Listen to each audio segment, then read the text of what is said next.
जय हिंद दोस्तों, स्वागत है आप सभी का पहचान परिवार में। चलिए आज देखेंगे हम नया टॉपिक लाए हैं। यूपी टेट आपकी स्पेशल क्लास शुरू हो चुकी है। आप तैयारी करेंगे, यहाँ से बेहतर तैयारी होगी आपकी। तो आपका आज टॉपिक जो लाए हैं हम, सौर मंडल व पृथ्वी की गतियां, ग्रहण और ज्वारभाटा। ठीक है, तो ये आपके टॉपिक मतलब इसमें आपके क्या है ना कि एग्जाम में जो सिलेबस है हमारा परिवेश, उसमें आपके प्रश्न इससे जरूर पूछते हैं। ठीक है, तो आप लोग क्या करेंगे, आज हमारा साथ देंगे, ये टॉपिक आज यही क्लियर करेंगे। चलिए शुरुआत करते हैं। ठीक है, देखिए सौरमंडल से पहले हम एक चर्चा करेंगे अपने पूरे ब्रह्मांड की। तो ब्रह्मांड की चर्चा करने से पहले हमको जानना पड़ेगा ब्रह्मांड आखिर में है क्या। तो ब्रह्मांड को समझते हैं हम एक पॉइंट में यहाँ पे।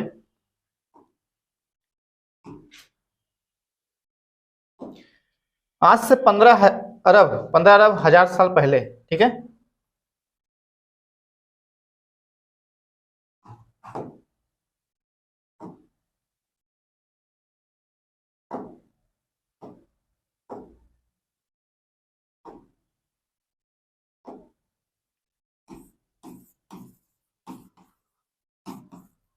पंद्रह अरब वर्ष पहले की बात है कि ब्रह्मांड की उत्पत्ति कैसे हुई।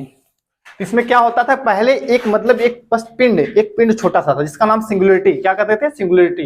एक छोटा सा पिंड था जिसका नाम था सिंगुलरिटी।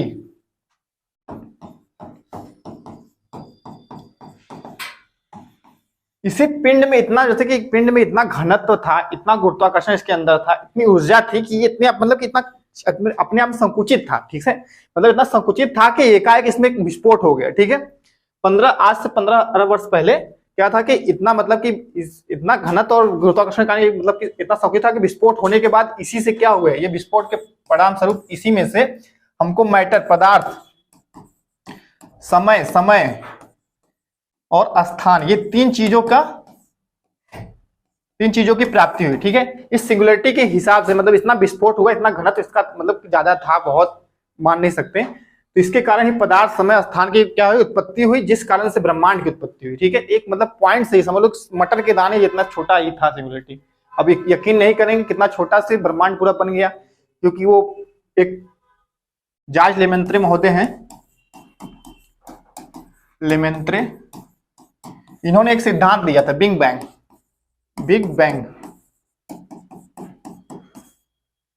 सिद्धांत। ठीक है, इसी को महाविस्फोटक सिद्धांत भी कहते हैं, महाविस्फोटक।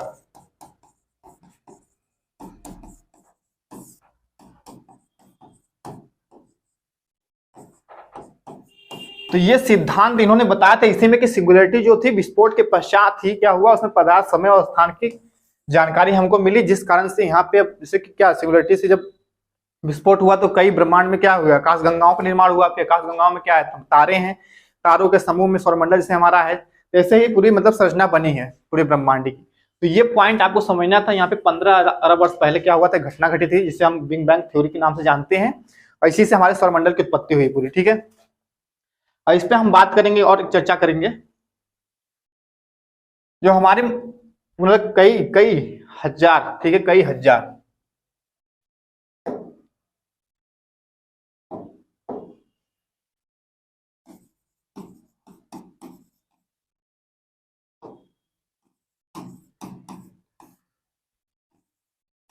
आकाश गंगा, कई हजार आकाश गंगा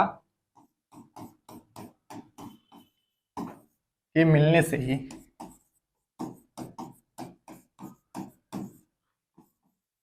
ब्रह्मांड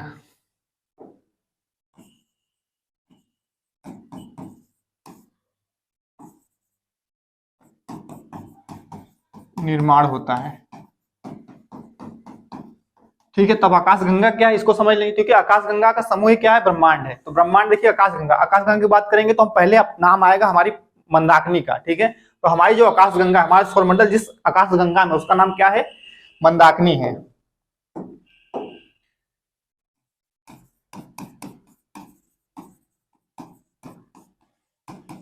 हमारी आकाश गंगा का नाम क्या है, मंदाकिनी। ठीक है, तो हम बात करेंगे आकाश गंगा की। तो आकाश गंगा में देखेंगे प्रमुख रूप से हमारे जो एक मतलब कि ज्ञात मतलब जानकारी में एकदम पास में ही आकाश गंगा ज्ञात किया गया है, उसका नाम है एंड्रोमेडा या देवयानी। ठीक है, एंड्रोमेडा या देवयानी। देवयानी, इस आकाशगंगा को मतलब हमारे आकाशगंगा के समीप का आकाशगंगा मानते हैं। ठीक है, हमारे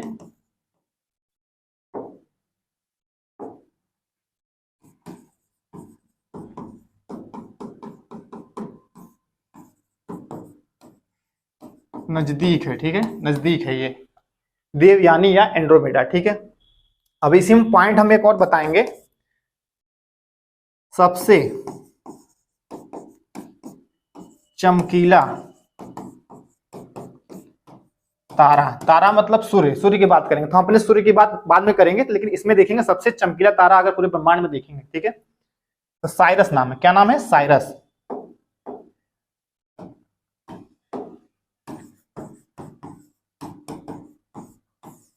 साइरस। ठीक है, एक पॉइंट और है,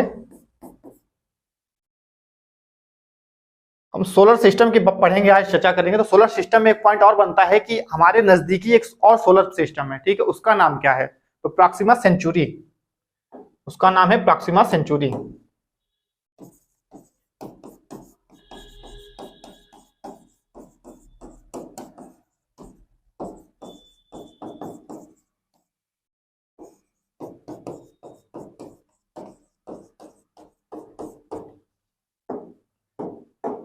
इसका नाम है प्रॉक्सिमा सेंचुरी। ठीक है, तो ये पॉइंट आपके मतलब ब्रह्मांड से संबंधित थे, इसको हम लोग वहां मतलब यहीं पे देख लिए। अब आगे से हम चर्चा करेंगे यूपी टेट के सिलेबस के अकॉर्डिंग, सौरमंडल से जो प्रश्न पूछता है उसको देखेंगे। ठीक है, चलिए शुरुआत करते हैं। हम बात करेंगे सौरमंडल की। ठीक है, तो हम लोग ब्रह्मांड में जो पढ़े थे, ब्रह्मांड की उत्पत्ति कैसे हुई है, आकाशगंगा क्या है। अब बात करेंगे सौरमंडल की। तो सौरमंडल देखिए, सौरमंडल का जो समूह होता है वो आकाशगंगा रहता है। ठीक है, सौरमंडल अगर आकाशगंगा का समूह पूछेगा तो ब्रह्मांड बनेगा, और सौरमंडल का समूह रहेगा तो आकाशगंगा। ठीक है, तो आकाशगंगा में ही हमारे एक सौर परिवार स्थित है। ठीक है, तो हम अपने सौर परिवार की चर्चा करेंगे। ठीक है, क्योंकि एक आकाशगंगा में कई हजार मतलब कई सैकड़ों हजार मतलब क्या होते हैं? सौरमंडल होते हैं। ठीक है, तो इसमें हम अपने सौरमंडल की बात करेंगे, आज चर्चा करेंगे। चलिए शुरुआत करते हैं। सूर्य एवं सूर्य के चारों ओर चक्कर लगाने वाले जो ग्रह होते हैं, उपग्रह होते हैं, क्षुद्रग्रह होते हैं, उल्कापिंड होते हैं, जो भी मतलब प्रकाश क्या आपके खगोलीय पिंड होते हैं, वो क्या होते हैं? सौरमंडल कहलाते हैं। ठीक है, उनसे बने क्या होते हैं? सौरमंडल होते हैं।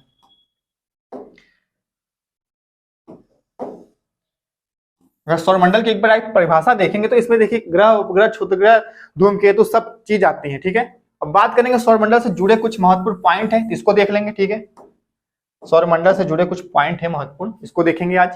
तो सौरमंडल को सौर तंत्र या एवं सूर्य परिवार भी कहते हैं। ठीक है, इसको देखो क्या कहते हैं? सौरमंडल को सौर तंत्र भी कहते हैं और सूर्य परिवार भी कहा जाता है। ठीक है, और सौरमंडल के मुखिया की बात करें कि जो मेन होता है इसमें कौन है? अपना सूर्य है। ठीक है, सूर्य एक तारा है, इसके बारे में हम अलग से चर्चा किए हैं, आगे करेंगे। तो सूर्य क्या है? सौरमंडल में मुखिया जो है हमारा सूर्य। ठीक है, तो भारतीय खगोल शास्त्री जो आर्यभट्ट हैं, उनके अनुसार सूर्य सौरमंडल के मध्य में स्थित है। ठीक है, जो आपके खगोल शास्त्री आर्यभट्ट है, उन्होंने कहा है कि सूर्य कहाँ स्थित है? आपके बीच में, मध्य में, सेंटर में, और इसके चारों ओर जो ग्रह हैं, 8 ग्रह हैं, वो इसके चक्कर लगाते हैं।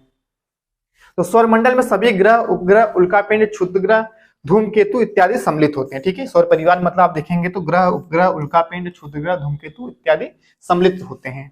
तो सौरमंडल में सूर्य एवं बाकी सभी खगोलीय पिंड एक दूसरे से क्या है? गुरुत्वाकर्षण बल द्वारा बंधे हैं। ठीक है, ग्रेविटेशनल क्या होता है? फोर्स है, जिसका आपस में जुड़े रहते हैं। तो गुरुत्वाकर्षण बल के कारण ग्रह क्या है? ग्रह एवं उपग्रह सूर्य के चारों ओर चक्कर लगाते हैं। ठीक है, जो चक्कर लगाते हैं सभी ग्रह सूर्य का, वो एक गुरुत्वाकर्षण बल के कारण ही चक्कर लगाते हैं। तो आगे देखेंगे हम, यहाँ पे एक फिगर है, आप देखेंगे सौर परिवार का फिगर है। इसमें देखिए मुखिया आपका सूर्य है, और सूर्य के समीप देखिए सबसे मतलब एक सीक्वेंस से देखेंगे, ग्रहों को देखेंगे तो यहाँ पे सबसे नजदीक, सूर्य के नजदीक आपका क्या है? बुध ग्रह। ठीक है, जिसे इंग्लिश में मर्क्यूरी कहते हैं। ठीक है, उसके बाद है शुक्र ग्रह। ठीक है, इसके वीनस कहते हैं। उसके बाद आपके तीसरे स्थान पे आएगी पृथ्वी। ठीक है, सूर्य से तीसरे स्थान पे है पृथ्वी। ठीक है, उसके बाद देखिए यहाँ पे मंगल है चौथे स्थान पे। फिर आपका देखेंगे सबसे बड़ा सौर परिवार का सबसे बड़ा आपका जो ग्रह है बृहस्पति। उसके बाद दूसरे नंबर पर सबसे बड़ा आपका शनि आता है। ठीक है, उसके बाद आपका है तीसरे नंबर सबसे बड़ा आपका अरुण है, फिर वरुण है। यहाँ प्लूटो दिया है, तो प्लूटो 2006 में इसको बाहर कर दिया गया था एक संगोष्ठी में, क्योंकि ये देखिए ग्रहों के मतलब कि जो नियम होते हैं उसको पालन नहीं कर रहा था। क्योंकि ये देखो किसी के मतलब कि उपग्रह से छोटा था, कोई भी अगर ग्रह की श्रेणी में है तो उपग्रह से बड़ा होना चाहिए, ये उपग्रह से छोटा था इसलिए इसको निकाल देगा, और ये अपने इसकी कक्षा होती है, इसकी मतलब परिक्रमा करने वाली, उस कक्षा में नहीं चल रहा था, ये दूसरे ग्रह की कक्षा में आ जाता था, इसलिए इसको ग्रहों के मतलब की श्रेणी से निकाल दिया गया प्लूटो को। ठीक है, तो आप अब देखेंगे हमारे पास कितने, ये प्लूटो नहीं है, बाकी आपके 8 ग्रह इसके सौर परिवार में हैं।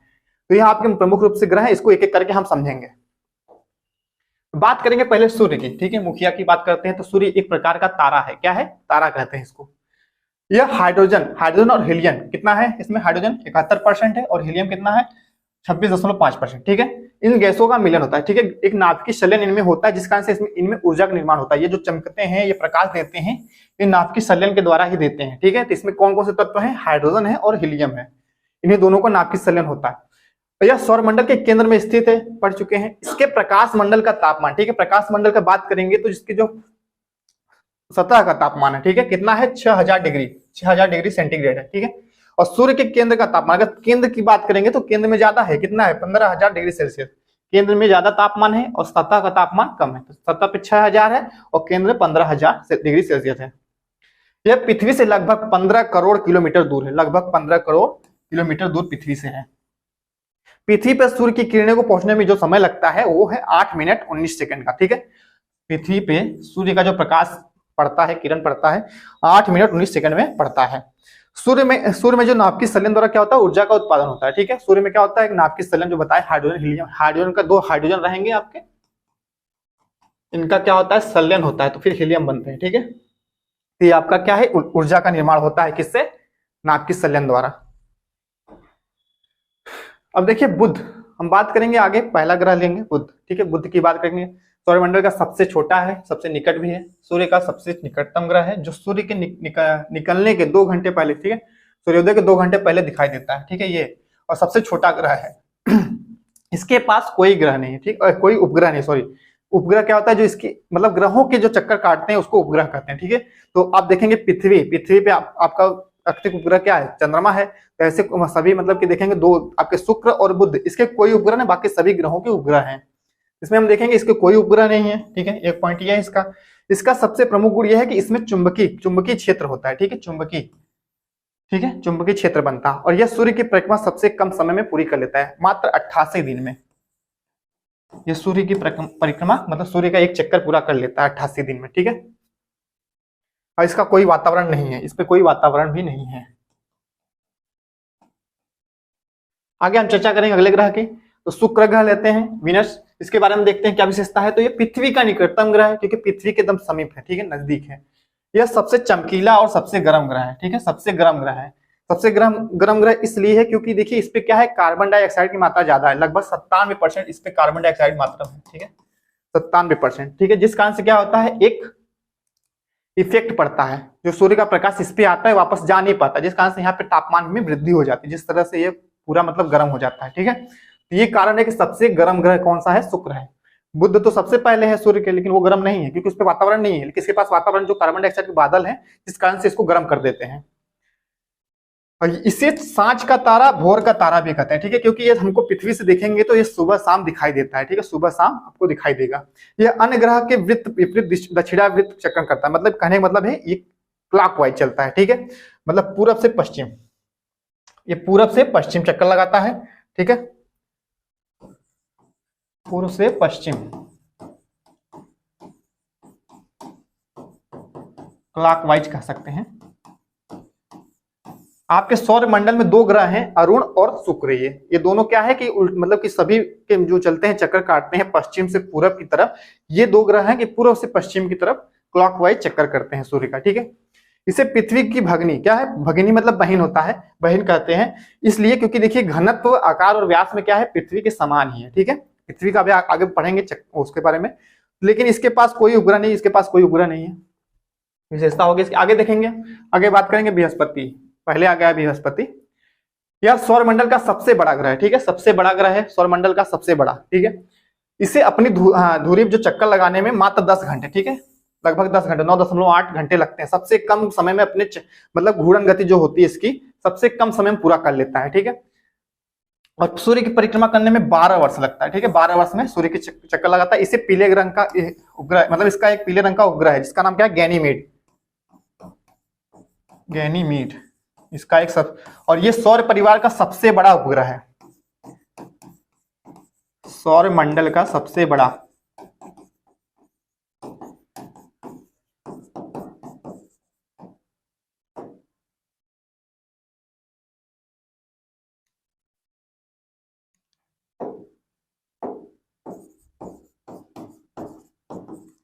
कौन सा है? गैनीमेड। ठीक है, तो ये विशेषता है बृहस्पति की। आगे देखेंगे, आगे है मंगल। इसे लाल ग्रह भी कहा जाता है। ठीक है, लाल ग्रह से क्यों कहते हैं? क्योंकि इस पे आयरन ऑक्साइड, ठीक है, क्या है? आयरन ऑक्साइड की मात्रा अधिक है। ठीक है, इस ग्रह पे आयरन ऑक्साइड की मात्रा अधिक है, जिस कारण से इसे हम लाल ग्रह भी कहते हैं। ठीक है, यह पृथ्वी के समान ही दो ध्रुव, इस पे मतलब जो ध्रुव है आपके देखेंगे, नॉर्थ ऊपर है, उत्तरी नीचे दक्षिणी। ठीक है, इस पे दो ध्रुव पाए जाएंगे। ठीक है, ये अपने कोण मतलब अक्ष पे कितना झुका है? 25 डिग्री के कोण पे झुका हुआ है। ठीक है, अपने अक्ष पे, जिसके कारण यह पृथ्वी के समान ही क्या होता है, यहाँ पे ऋतु परिवर्तन भी होता है। ऋतु परिवर्तन मतलब मौसम परिवर्तन होता रहता है। इसके दिन का मान एवं अक्ष का झुकाव पृथ्वी के समान है। ठीक है, मतलब 24 घंटे लगभग इसका क्या है, एक दिन होता है। यह अपनी दूरी पर 24 घंटे में एक बार पूरा चक्कर लगा लेता है। ठीक है, इसके दो उपग्रह हैं। उपग्रह देख लेंगे तो कौन कौन से हैं? फोबोस और डिमोस। ठीक है, फोबोस और डिमोस। ठीक है, दो उपग्रह आपके किसके हैं? मंगल के। ठीक है, सूर्य की परिक्रमा करने में इसे कितना दिन लगता है? 687 दिन लगता है। और सौरमंडल का सबसे बड़ा ज्वालामुखी ओलिपस मैसी, क्या है? ओलिपस मैसी। एवं सौरमंडल का सबसे ऊंचा पर्वत निक्स ओलंपिया। ठीक है, निक्स ओलंपिया, ये आपके मंगल ग्रह पर ही है। ठीक है, जो माउंट एवरेस्ट से आपके 3 गुना ज्यादा ऊंचा है निक्स ओलंपिया पर्वत। ठीक है, ये आपकी क्या है? मंगल ग्रह की विशेषता। अब आगे देखेंगे शनि। ये आकाश में मतलब अपने सौरमंडल में देखेंगे दूसरा सबसे बड़ा ग्रह है। ठीक है, सबसे बड़ा ग्रह कौन सा था? बृहस्पति था। अब ये दूसरा क्या है? शनि है आपका। यह आकाश में पीले तारे के समान दिखता है, पीले तारे के समान दिखता है। ठीक है, इसकी विशेषता है कि इसके तल में चारों ओर क्या है? वलय वलय होती है, मोटी प्रकाश के लिए जानी जाती है। ये वलय देखेंगे आप, रिंग टाइप का है। इसके उपग्रह की संख्या 82। सबसे मतलब सौरमंडल में अगर पूछेंगे सबसे ज्यादा उपग्रह किसके पास है, तो आपके शनि ग्रह के पास सबसे ज्यादा उपग्रह है। कितने हैं? 82। जिसमें आप देखेंगे सबसे, इसमें सबसे मतलब कि आप देखें शनि का सबसे बड़ा उपग्रह जो है टाइटन है। टाइटन, ठीक है, टाइटन है। यह देखेंगे बुध के बराबर है, बुध ग्रह के बराबर ही है। तो रॉबिन नामक शनि का एक उपग्रह जो इसकी कक्षा में घूमने के विपरीत दिशा में परिक्रमा करता है। ये विशेषता है कि रॉबिन नामक उपग्रह जो इसका है वो इसकी कक्षा में जब घूमता है तो इसके विपरीत दिशा में घूमता है। अगर ये ऐसे घूम रहा है तो उसके पीछे जाएगा। ठीक है, आगे चर्चा करेंगे अरुण ग्रह। ठीक है, अरुण की बात करेंगे हम। तो ये आकार में तीसरा सबसे बड़ा ग्रह है। इसकी खोज 1781 में स्ट्रीमिंग विलियम हर्सेल, ठीक है, इन्होंने किया था। और इसके चारों ओर देखेंगे कुछ मतलब ये आपके देखो जो रिंग है ना, वलय बनते हैं इसके भी चारों ओर। ठीक है, 5 वलय हैं जिनका नाम है अल्फा, बीटा, गामा, डेल्टा और एप्सिलॉन। क्या है? एप्सिलॉन। ठीक है, एप्सिलॉन है, एप्सिलॉन भी कहते हैं। ठीक है, ये 5 इसके रिंग होते हैं यहाँ पे, जो इसके मतलब के अगल बगल चक्कर काट मतलब कि घूमने के कारण ये बन जाता है। हम बात करेंगे ये अपने आप मतलब अपने जो ये बताए थे ना हम, शुक्र और अरुण ग्रह ऐसा है जो क्या है, पूरब से पश्चिम की ओर घूमता है, पूर्व से पश्चिम की ओर घूमता है। ठीक है, जबकि अन्य ग्रह क्या है? पश्चिम से पूरब की ओर घूमते हैं। यहाँ पे सूर्योदय जब ये पूरब से पश्चिम घूमेगा तो यहाँ पे सूर्योदय कैसे होगा? पश्चिम की ओर, और अस्त कहाँ होगा? पूर्व की ओर। ठीक है, इसे लेटा हुआ ग्रह भी कहते हैं क्योंकि इसको देखने पर लगता है कि ये थोड़ा सा झुका ज्यादा है। ठीक है, अपने तले से मतलब कि कोण मतलब इसका जो है उससे ज्यादा झुका रहता है, तो इसलिए इसे कहते हैं लेटा हुआ ग्रह। इसके टोटल कितने हैं? 27 उपग्रह हैं, और जिसमें एरियल तथा मिरांडा, ठीक है, और एक टाइटेनिया। क्या है? टाइटेनिया इसका है इंपॉर्टेंट, टाइटेनिया एक उपग्रह और है। एरियल, मिरांडा, टाइटेनिया ये प्रमुख इसके उपग्रह हैं। आगे बात करेंगे वरुण। ठीक है, वरुण ये सौरमंडल में सबसे दूर स्थित है। ठीक है, सबसे दूरी पे है। ठीक है, और ये सूर्य का चक्कर देखेंगे 164 वर्ष में पूरा करता है, इतना दूर है। इसकी खोज 1846 ईस्वी में जर्मन खगोलज्ञ हैं, क्या नाम है? जॉन गाले। ठीक है, जॉन गाले इन्होंने किया था। यह सूर्य के सबसे दूर स्थित ग्रह है। ठीक है, यह हरे रंग का है। इसके चारों ओर क्या है कि बादल, मेथेन का बादल है, मीथेन का बादल पाया जाता है। ठीक है, इस मतलब ये आपके मेथेन के बादल यहाँ पे देखेंगे। हम बात करेंगे जो ग्रह हैं आपके 8, जिसमें से 4 जो सूर्य के नजदीक वाले हैं वो आपके ठोस ग्रह हैं। बाकी जो 4 आप देखेंगे पीछे बड़े हैं, बृहस्पति, शनि, अरुण और वरुण, ये आपके गैसीय ग्रह हैं। ठीक है, तो आप देखेंगे मीथेन के बादल इस पे पाए जाते हैं। आगे है आपकी पृथ्वी। पृथ्वी के बारे में चर्चा करेंगे डिटेल में। यह आकार में 5वां सबसे बड़ा ग्रह है। ठीक है, अपनी पृथ्वी क्या है? आकार में पांचवा सबसे बड़ा ग्रह है, एकमात्र ऐसा ग्रह सौर परिवार का जिसपे जीवन है। ठीक है, हम लोग जहाँ रहते हैं पृथ्वी हमारी, इसी पे जीवन है। ये देखेंगे इसका विस्वती, विस्वती मतलब इसके आप देखेंगे बीच में क्या है, इक्वेटर लाइन होती है। ठीक है, इसका व्यास कितना है 12,756 किलोमीटर, और जबकि ध्रुव पे इसका व्यास कितना है 12,714 किलोमीटर। ठीक है, और पृथ्वी अपने अक्ष पर पश्चिम से पूर्व की ओर कितना 1610 किलोमीटर प्रति घंटे की चाल से 23 घंटा 56 मिनट 4 सेकंड। ठीक है, टोटल मतलब एग्जैक्ट दिया है पॉइंट कि कितने समय में अपने अक्ष पे घूमती है, तो 23 घंटे 56 मिनट 4 सेकंड में एक चक्कर पूरा करती है अपने अक्ष पे। ठीक है, लगभग 24 घंटा मानते हैं।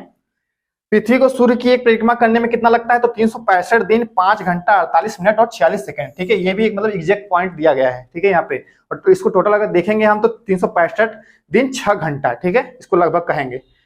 यहाँ देखेंगे आकार एवं बनावट की दृष्टि से पृथ्वी शुक्र के समान ही है, मतलब कि एक दूसरे के क्या है, बहन है।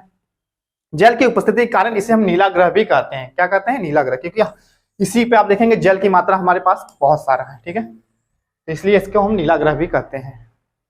और एकमात्र इसका उपग्रह क्या है, नाम उसका चंद्रमा। चंद्रमा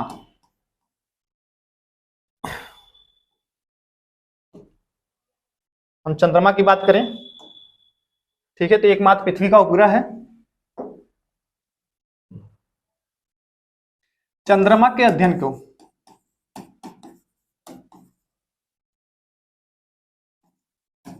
सेलनोलॉजी क्या कहते हैं, सेलनोलॉजी, सेलनोलॉजी कहते हैं। ठीक है,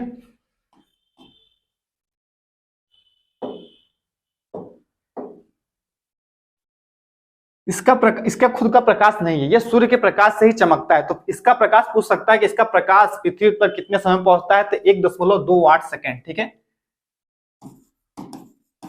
चंद्रमा का प्रकाश पृथ्वी तक 1.28 सेकेंड समय लगता है, और ये अपने अक्ष पे और ये पृथ्वी का चक्कर काटता है। तो इसका मतलब इसका सेम, मतलब इसका अपने अक्ष पे घूमना और पृथ्वी का चक्कर काटना सेम है, तो उसको देख लेंगे।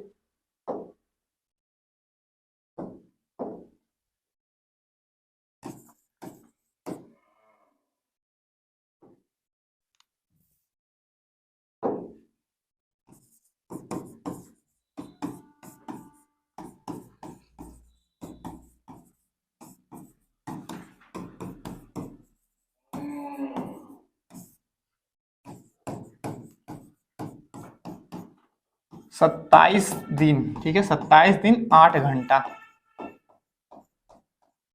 इसका मतलब जो परिक्रमण और परिभ्रमण दोनों गति जो होती है, समय होती है, वो कितना है 27 दिन 8 घंटा। ठीक है, चंद्रमा का हम जो भाग देखते, मतलब जो देखते हैं चंद्रमा का जो पार्ट दिखाई देता है, वो 59% भाग ही देख पाते हैं। मात्र 59% भाग ही हम चंद्रमा का देख पाते हैं। एक आप देखेंगे चंद्रमा के पर्वत है जिसका नाम है लिबिनिट्स। क्या है, लिबिनिट्स पर्वत, लिबिनिट्स पर्वत चंद्रमा पे ही स्थित है। ठीक है, और एक मिशन, बहुत पुराना मिशन आप देखेंगे, 21 जुलाई 1969 चंद्रमा मिशन था, अपोलो 11, अपोलो 11। पहले अंतरिक्ष यात्री, क्या नाम था उनका, नील आर्मस्ट्रांग। क्या नाम है, नील आर्मस्ट्रांग।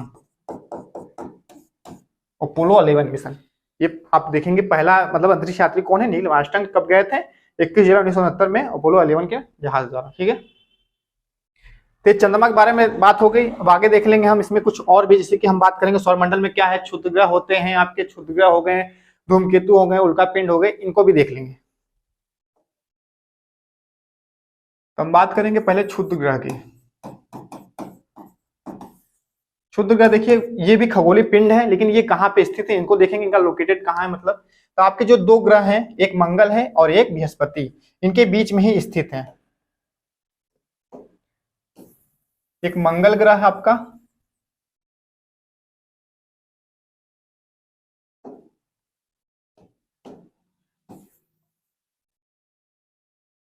और एक बृहस्पति।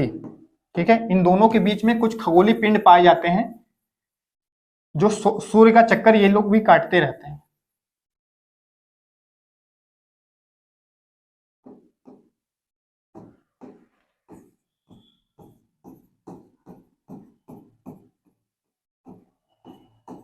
ये भी सूर्य का चक्कर, ये मंगल ग्रह, ये बृहस्पति ग्रह, इनके बीच में जो आपके खगोलीय पिंड है बड़े छोटे आकार में, ये क्या है, क्षुद्र ग्रह कहलाते हैं। ठीक है, यही क्षुद्र ग्रह कहलाते हैं।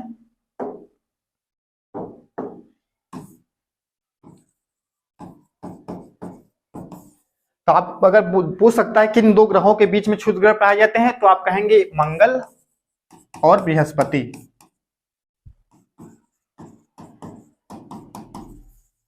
ठीक है, इनके बीच में क्षुद्र ग्रह पाए जाते हैं। अब बात करेंगे फोरविस्टा। फोरविस्टा एक क्षुद्र ग्रह है जो आप पृथ्वी से देख सकते हैं। ठीक है, फोरविस्टा।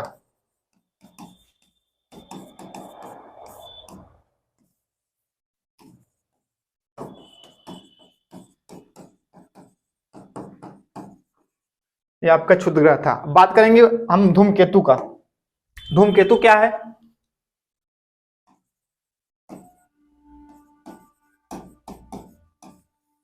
देखिए, इसे पुच्छल तारा भी कहते हैं, इसको हम पुच्छल तारा भी कहते हैं।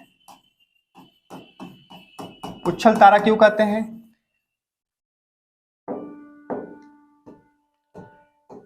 ये खगोलीय पिंड ये भी है। तो हमारा जब सूर्य देखेंगे, सूर्य के चमकने से इसकी पूंछ दिखती है। ठीक है, सूर्य के प्रकाश में ही इसकी पूंछ दिखती है। ये धूल और गैसों का क्या होता है, एक पिंड होता है।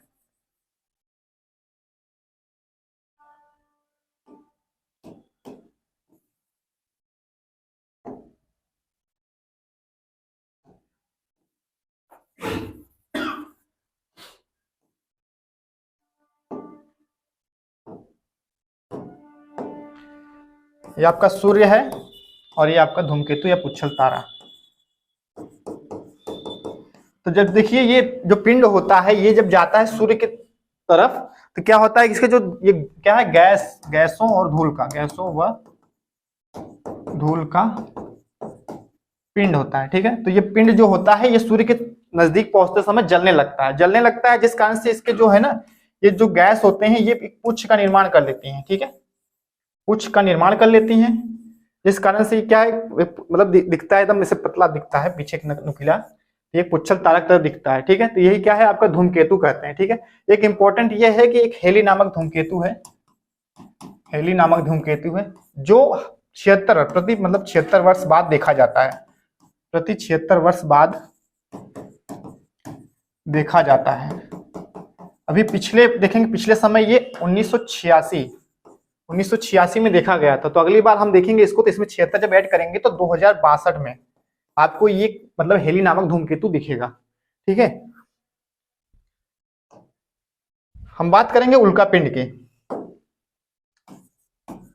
उल्का और उल्का पिंड क्या होता है? तो उल्का क्या होता है, ये भी खगोलीय पिंड है छोटे। ठीक है, तो ये उल्का होते हैं, आप देखेंगे जब ये जो ग्रह होते हैं इनके टूटे हुए, क्षुद्र ग्रह हो गए या तो फिर ग्रह हो गए उपग्रह, इनके क्या होता है, इनके टूटे हुए पार्ट होते हैं जो उल्का पिंड होते हैं।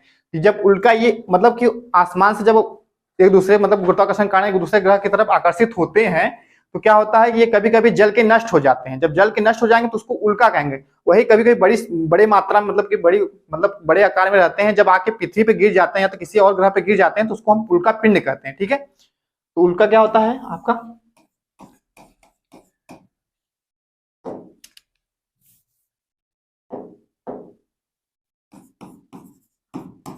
ग्रहों व उपग्रहों के छोटे टुकड़े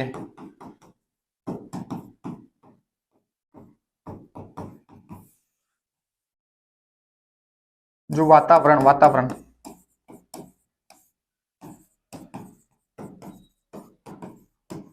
जलकर नष्ट हो जाते हैं। जो नहीं नष्ट हो पाते हैं तो उनको हम, जो गिर जाते हैं जमीन पे, तो उसको हम उल्का पिंड कहते हैं।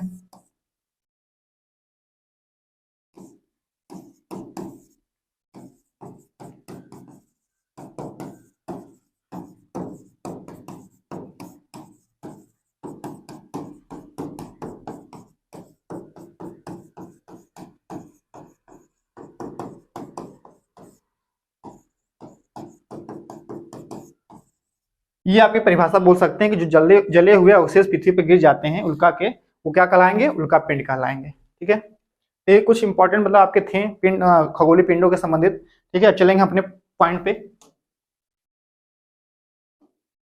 अब हम बात करेंगे पृथ्वी की गतियां, पृथ्वी की गतियों की बात कर लेंगे, क्योंकि आप टॉपिक में पूछ सकता है कौन सी गति है, कैसी गति है, कैसे करते हैं। तो पृथ्वी की दो मुख्य गतियां होती हैं, एक घूर्णन गति होती है और एक परिक्रमण गति होती है। ठीक है, तो घूर्णन गति को हम दैनिक गति भी कहते हैं और परिभ्रमण गति भी कहते हैं। ठीक है, पृथ्वी सौरमंडल का क्या है, सदस्य है, पृथ्वी सौरमंडल का सदस्य है। ठीक है, सदस्य है, दो प्रकार की गति करता है। कौन कौन सी, घूर्णन गति है जिसे हम दैनिक गति भी कहते हैं और परिभ्रमण गति भी कहते हैं, परिभ्रमण गति भी कहते हैं। और दूसरी आपकी परिक्रमण गति है जिसे हम वार्षिक गति कहते हैं, एक वर्ष में चक्कर लगाते हैं। ठीक है, तो यही मैप में देखेंगे, यहाँ पे चित्र में आप देखेंगे, यहाँ पे जो पृथ्वी आपकी है ये अपने क्या है कि अपने अक्ष पे जो घूमती है, अपने अक्ष पे 24 घंटे, जो लगभग 24 घंटे का समय लेती है, इसी को हम क्या कहते हैं, घूर्णन गति या दैनिक गति। ठीक है, इसी को हम कहेंगे घूर्णन गति या दैनिक गति। और इसके साथ साथ देखेंगे ये सूर्य का चक्कर भी लगाती है। ठीक है, सूर्य का चक्कर भी लगाती है, एक चक्कर पूरा करती है, तो 365 दिन 6 घंटे में लगभग पूरा करती है। ठीक है, तो इसको हम क्या कहेंगे, परिक्रमण गति। ठीक है, परिक्रमण गति या वार्षिक गति कहते हैं। ठीक है, ये इसके मतलब गतियां होती हैं। ठीक है, और इसके कुछ प्रभाव पड़ते हैं, गतियों के भी प्रभाव पड़ते हैं, हम देख सकते हैं गतियों के भी प्रभाव पड़ते हैं, इसमें हम आगे चर्चा करेंगे। लेकिन यहाँ पे देखिए चार्ट में लिखा है 24 घंटे में अपने अक्ष पे घूमती है। और ये देखिए चंद्रमा भी क्या है, पृथ्वी का चक्कर काटता है और इसके साथ साथ सूर्य का भी चक्कर काट लेता है। लेकिन इसका क्या है, 28 दिन में पूरा पृथ्वी का चक्कर काटता है चंद्रमा पृथ्वी का, और सूर्य 365 दिन में इसका चक्कर काटता है। और सूर्य देखो सभी पिंड क्या होते हैं, अपने अक्ष पे घूमते हैं, तो सूर्य भी अपने अक्ष पे घूमता है 27 दिन में, 27 दिन में अपने अक्ष पे घूम जाता है सूर्य भी। आगे देखेंगे दोनों गतियों में क्या है, पृथ्वी पश्चिम से पूरब घड़ी की सुई के विपरीत, ठीक है, एंटी क्लॉकवाइज चलती है। ठीक है, हम बात किए हैं मतलब कि घड़ी के विपरीत, पश्चिम से पूरब की दिशा में। आगे हम देखेंगे पृथ्वी की घूर्णन गति में देखेंगे, पृथ्वी लगातार अपने अक्ष पे पश्चिम से पूरब की दिशा में घूमती रहती है, जिसे पृथ्वी की घूर्णन गति कहते हैं। ठीक है, अर्थात पृथ्वी का अपने अक्ष पे घूमना क्या है, घूर्णन होता है इसका। पृथ्वी अपने अक्ष पे एक पूर्ण चक्कर लगाने में देखिए लिखा है 23 घंटा 56 मिनट 4 सेकंड समय लेता है। ठीक है, इसी कारण इसे पृथ्वी की दैनिक गति भी कहते हैं, इसे हम क्या कहेंगे, पृथ्वी की दैनिक गति भी कहेंगे। दिन व रात की लंबाई अलग अलग घूर्णन के कारण अच्छा मतलब इसका जो झुकाव है, देखिए यहाँ पे देखिए दिन व रात की जो लंबाई का अंतर होता है, इसके जो 23.5 डिग्री अपने अक्ष पे जो झुका हुआ है, यहाँ एक्सिस देखेंगे इसका, ये अपने अक्ष पे देखिए यहाँ सीधा नहीं, यहाँ पे इतना कोण बनाती है। ठीक है, 23.5 डिग्री झुका हुआ है, बैलेंस इसका 23.5 डिग्री झुका हुआ है, जिस कारण से क्या होता है कि इसके जो दिन रात की लंबाई में जो अंतर दिखता है, अगर ये सीधा रहता, सीधा पृथ्वी रहती तो सीधा दिन रात की लंबाई भी बराबर होती, दोनों कॉमन समान रहता। लेकिन अक्ष पे झुके होने के कारण क्या होता है, दिन की लंबाई और रात की लंबाई में क्या है, अंतर दिखता है। ये आपके क्या है, इसके घूर्णन गति कारण ही होता है। आगे चर्चा करेंगे हम पृथ्वी के घूर्णन गति के प्रभाव क्या पड़ते हैं। तो पृथ्वी अपने अक्ष पे घूमती है तो दिन रात बनते हैं। ठीक है, इनके अपने अक्ष पे, पृथ्वी के अपने अक्ष पे घूमने पे ही दिन रात की घटना घटित होती है। ठीक है, हम देखेंगे यहाँ पे, देख लेंगे चार्ट में, देखिए यहाँ पे ये आप देखेंगे ये सूर्य उगा है, अगर ये पृथ्वी इधर इस पार्ट पे देखिए रात है, यहाँ पे रात लिखा है, इधर दिन है, तो ये जब ये घूम के इधर से घूम के आगे जाएगी तो ये वाला पार्ट आगे आ जाएगा, फिर इधर दिन हो जाएगा, ये पार्ट पीछे चला जाएगा, फिर रात हो जाएगी। तो ये क्या हो, दिन रात का एक चक्र लगा रहता है आपके ये घूर्णन गति के कारण। आगे देखेंगे इस पे लिखा है सूर्य चंद्रमा तथा अन्य खगोलीय पिंड पूर्व से पश्चिम की गतिशील दिखाई देते हैं, मतलब उनकी जो गति है क्या है, पश्चिम, पूर्व से पश्चिम। ठीक है, और घूर्णन के कारण पृथ्वी सतह पर पवनों का विक्षेपण देखिए पवनों का जो सतह पे विक्षेपण होता है, मुड़ाव होता है, ये आपके घूर्णन गति कारण, पृथ्वी की घूर्णन गति कारण ही होता है। हम पवनों में पढ़ेंगे आगे। पृथ्वी पर कोरियोलिस बल का प्रभाव पृथ्वी की घूर्णन गति कारण होता है। ठीक है, कोरियोलिस बल क्या होता है, जो हवाएं अपने बाईं ओर मुड़ जाती है, उत्तरी गोलार्ध में, और दक्षिणी गोलार्ध में दाईं ओर मुड़ जाती है। ठीक है, ये क्या है, कोरियोलिस प्रभाव है। घूर्णन के प्रभाव कारण दैनिक ज्वार भाटा भी अभी आज ही क्लियर कर लेंगे, ज्वार भाटा। ठीक है, ये क्या है, घूर्णन के कारण ही होता है। आगे देखेंगे हम परिक्रमण गति। तो परिक्रमण गति की बात करेंगे तो पृथ्वी अपने अक्ष पे जो घूर्णन गति के साथ साथ क्या होता है, अपने अंडा का जो पथ है, इसका अंडाकार कैसा पथ है, इसका दीर्घ वृत्ताकार कह सकते हैं। ये अपने सूर्य के जो इसका पथ है चक्कर लगाने वाला, अंडाकार भूकक्षा भी कहते हैं, सूर्य के चारों ओर चक्कर लगाती है। ठीक है, तो यह पृथ्वी का क्या है, एक स्थिर कक्ष या सूर्य के चारों ओर घूमना क्या कहलाता है, परिक्रमण कहलाता है। ठीक है, तो इस सूर्य के मतलब कि देखिए पृथ्वी जो चक्कर लगाती है सूर्य की, इसे क्या कहेंगे, परिक्रमण गति। ठीक है, यह चक्कर लगाने में पृथ्वी को 365 दिन 5 घंटा 48 मिनट का समय लगता है। यह गति वार्षिक गति भी कहलाती है। इसकी एक वर्ष का समय जो हम निर्धारित किए हैं, इसी कारण किए हैं कि जो सूर्य का चक्कर एक चक्कर पूरा कर लेगा तो 1 साल बीत जाएगा। ठीक है, आगे हम चर्चा करेंगे पृथ्वी के परिक्रमण गति के प्रभाव में क्या होता है। तो प्रभाव में देखेंगे वर्ष में भिन्न भिन्न समयों पर दिन व रात की क्या है, अवधि बदलती रहती है। ठीक है, इसमें वर्ष में देखेंगे, जैसे हम देखेंगे गर्मियों में क्या होता है, दिन बड़ा हो जाता है, रातें छोटी हो जाती है, वही ठंडियों में रातें बड़ी हो जाती हैं, दिन छोटे हो जाते हैं। ये क्या कारण है? पृथ्वी की जो परिक्रमण गति है, इस कारण होता है। ठीक है, ऋतु परिवर्तन देखने को मिलता है। ठीक है, आप देखेंगे परिक्रमण, जिसमें परिक्रमा करते हैं तो इसमें हमको ऋतु परिवर्तन देखने को मिलता है। आप यहाँ पे देख सकते हैं चार्ट पे, जब एक समय आता है हम देखेंगे यहाँ पे दो टाइप का आपको विषुव मिलेगा। विषुव मिलेगा, क्या मिलेगा? विषुव मिलेगा। विषुव क्या होता है कि यहाँ पे आपके दिन रात दोनों बराबर रहेंगे, यहाँ पे कोई मतलब कि अंतर नहीं दिखेगा, दिन और रात दोनों बराबर रहते हैं। लेकिन एक समय आप रहेगा, यहाँ पे देखिए 21 जून को क्या होता है कि सूर्य का प्रकाश कर्क रेखा पर लंबवत चमकता है। आगे हम अक्षांश नेक्स्ट टॉपिक में क्लियर करेंगे अक्षांश देशांतर रेखाओं को। तो यहाँ पे देखिए जो कर्क रेखा होती है, एक अक्षांश रेखा है, उस पर सूर्य का प्रकाश क्या होता है? लंबवत जब पड़ता है, तो जिस कारण से क्या होता है कि उत्तरी गोलार्ध में दिन क्या होते हैं? बड़े हो जाते हैं, और दक्षिणी गोलार्ध में दिन होंगे दिन आपके छोटे हो जाएंगे और रातें बड़ी हो जाएंगी। ठीक है, जिस कारण से इस समय उत्तरी गोलार्ध में गर्मी का मौसम रहेगा और दक्षिणी गोलार्ध में ठंडी का मौसम रहेगा। तो आपका कब होता है? 21 जून को होता है, 21 जून को। और इसी के बाद देखेंगे 22 दिसंबर होता है। 22 दिसंबर में देखेंगे तो मकर रेखा पर लंबवत चमकती है सूर्य की किरणें। मकर रेखा कहाँ है? 23.5 डिग्री दक्षिण में है। ठीक है, तो उस पर जब सूर्य की किरणें लंबवत चमकती है, जिस कारण से क्या होता है? दक्षिणी गोलार्ध में दिन बड़ा हो जाएगा और उत्तरी गोलार्ध में दिन छोटा हो जाएगा। और उत्तरी गोलार्ध में क्या होता है? हमारे देखिए दिन छोटा होगा, रातें लंबी होगी, तो उत्तरी गोलार्ध में सर्दियों का मौसम होगा, ठंडी का मौसम रहेगा। ठीक है, और दो समय आप बताएं, हम देखिए क्या क्या है। आपका 21 मार्च और एक है, और एक 22 सितंबर है। 22 से 23 सितंबर है, जो आपका विषुव है। विषुव में क्या होता है कि इसमें विषुवत रेखा पर ही लंबवत किरणें पड़ती हैं, जिस कारण से क्या होता है कि दिन और रात दोनों बराबर होते हैं। ठीक है, ये मौसम का परिवर्तन भी आपको कहाँ मिलेगा देखने को? पृथ्वी के परिक्रमण गति के कारण। ठीक है, अब आगे हम बात कर लेंगे सूर्य से संबंधित। देखिए ये भी है, परिक्रमण गति और सूर्य से संबंधित है, तो इसको देख लेंगे। उपसौर क्या होता है और अपसौर क्या होता है। ठीक है, तो ये जब देखिए जब पृथ्वी सूर्य से सबसे नजदीक स्थित रहती है, देखिए सूर्य से सबसे नजदीक स्थिति रहती है, यहाँ पे देखिए डिस्टेंस जो इसकी रहती है बहुत नजदीक रहती है। सूर्य से जब नजदीक रहेगा पृथ्वी का डिस्टेंस, तो उसको हम क्या कहेंगे? उपसौर कहेंगे। ठीक है, और ये समय कब रहता है? 3 जनवरी को रहता है। दिन मतलब कि डेट रहता है फिक्स, 3 जनवरी को सूर्य और पृथ्वी के बीच जो सबसे मतलब दूरी रहती है, बहुत नजदीक की दूरी रहती है। लगभग आप देखेंगे दूरी की बात करेंगे तो 14.71 करोड़ किलोमीटर दूरी रहती है इसकी, एक मतलब कि नजदीक वाली। ठीक है, और वही बात करेंगे हम दूर वाली, तो दूर में क्या होगा कि सूर्य की जो सबसे मतलब कि अधिक दूरी पर रहेगा पृथ्वी, उसको हम कहेंगे, क्या कहेंगे? अपसौर कहेंगे। जब पृथ्वी सूर्य से सबसे दूर होती है उस समय अपसौर होता है। और इस तिथि डेट क्या है? 4 जुलाई है। आप देखेंगे 4 जुलाई को होता है ये। ठीक है, तो इस समय इसकी दूरी कितनी हो जाएंगी? 15.21 करोड़ किलोमीटर। ठीक है, 15.21 लगभग मतलब मानेंगे 15.21 करोड़ किलोमीटर दूरी, सबसे ज्यादा दूरी पे अपसौर। ठीक है, और 4 जुलाई इसका समय होता है। इसको इंग्लिश में क्या कहते हैं?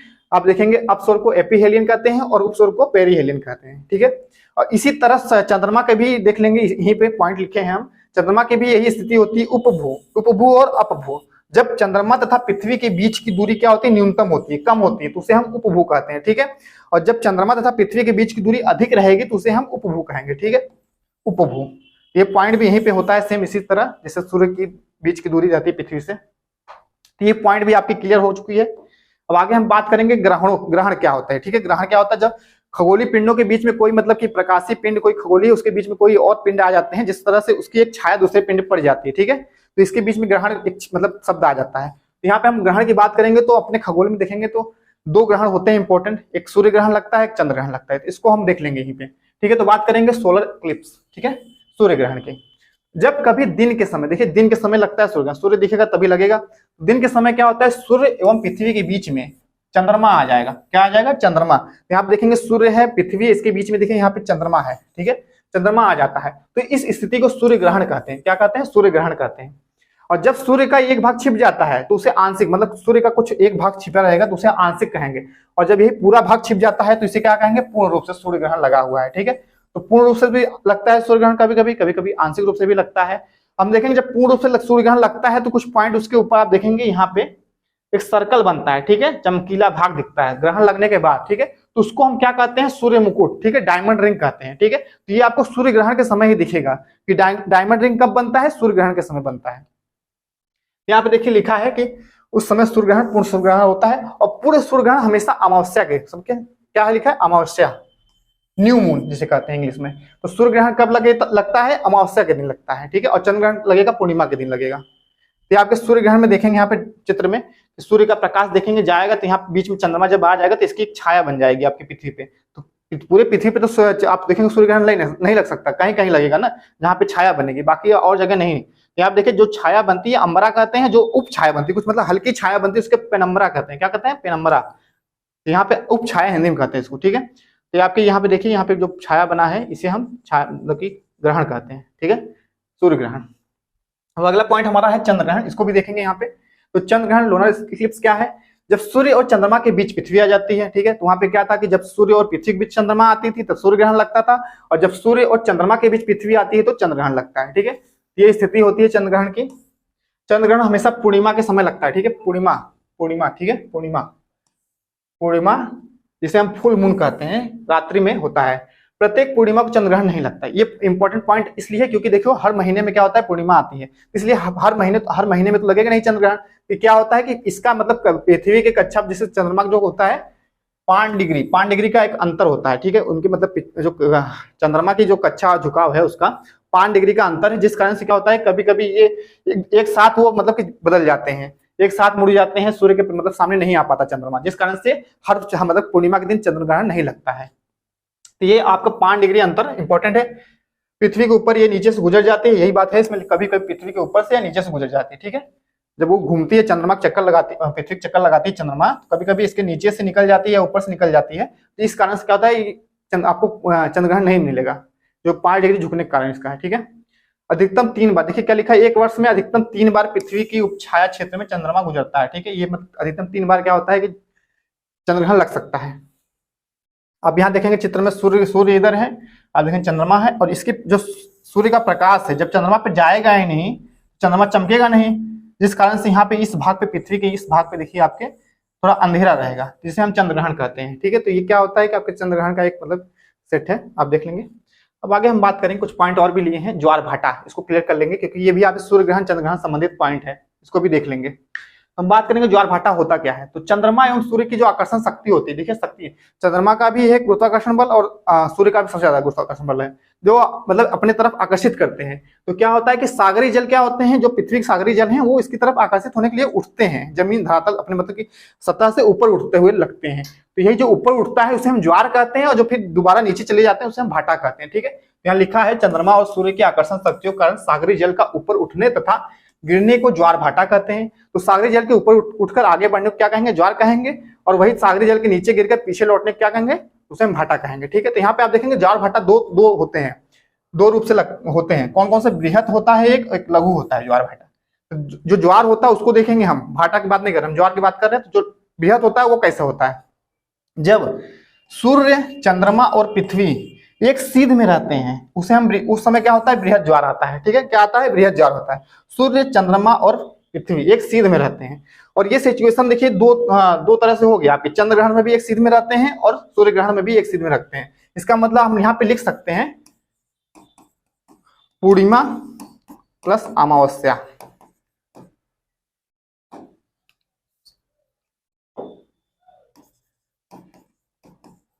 ये दो समय है कि एक सीध में रहेंगे, और इस समय क्या है, बृहद ज्वार आएगा। बृहद ज्वार मतलब थोड़ा ऊंचा ज्वार आएगा, ठीक है। तो ये समय क्या है, मतलब सिचुएशन क्या है, सूर्य चंद्रमा पृथ्वी एक सीधी रेखा में होते हैं। और यही लघु ज्वार की बात करेंगे तो इसमें क्या होता है कि समकोण बनाते हैं सूर्य और पृथ्वी। देखिए यहाँ पे चंद्रमा ऊपर है या तो फिर नीचे रहेगा, तो ये क्या है, एक दूसरे से मतलब क्या है, समकोण पे है, एक 90 डिग्री का कोण बना रहे हैं ना।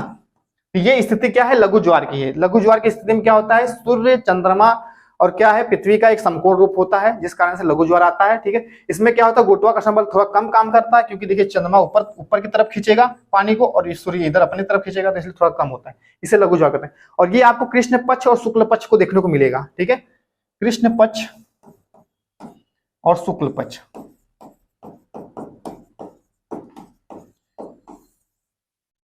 तो ज्वार भाटा दो तरह के हैं आपके, बृहद ज्वार है और लघु ज्वार है, ठीक है। तो ये आपके हो गए हैं, आपके यहाँ पे ज्वार भाटा क्लियर हो गया है। आगे एक पॉइंट और है, इसको भी देख लेंगे। कुछ पॉइंट यहाँ पे सिजगी युति वियुति, ये क्या होता है, इसको भी देख लेंगे, ये भी रिलेटेड है आपके इसी से। तो सिजगी देखिए वही पॉइंट जो हम लोग पढ़े हैं, बृहद ज्वार वाला इसको हम सिजगी भी कहते हैं। जब सूर्य चंद्रमा और आपकी पृथ्वी एक सीधी रेखा में रहे,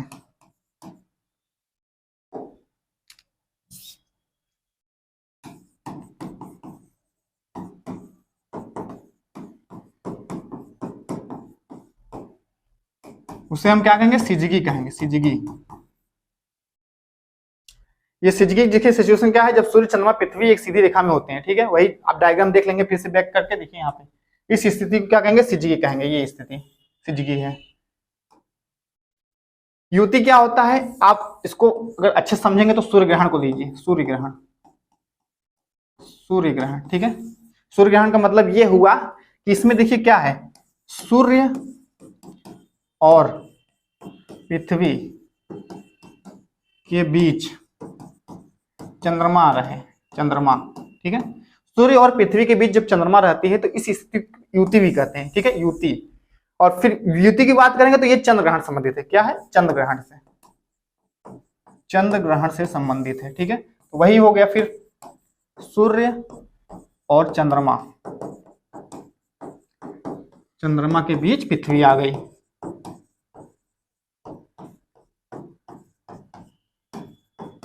देखिए ये सिचुएशन है कि युति कब होता है, सूर्य ग्रहण के समय ये होता है, सूर्य और पृथ्वी के बीच चंद्रमा होती है।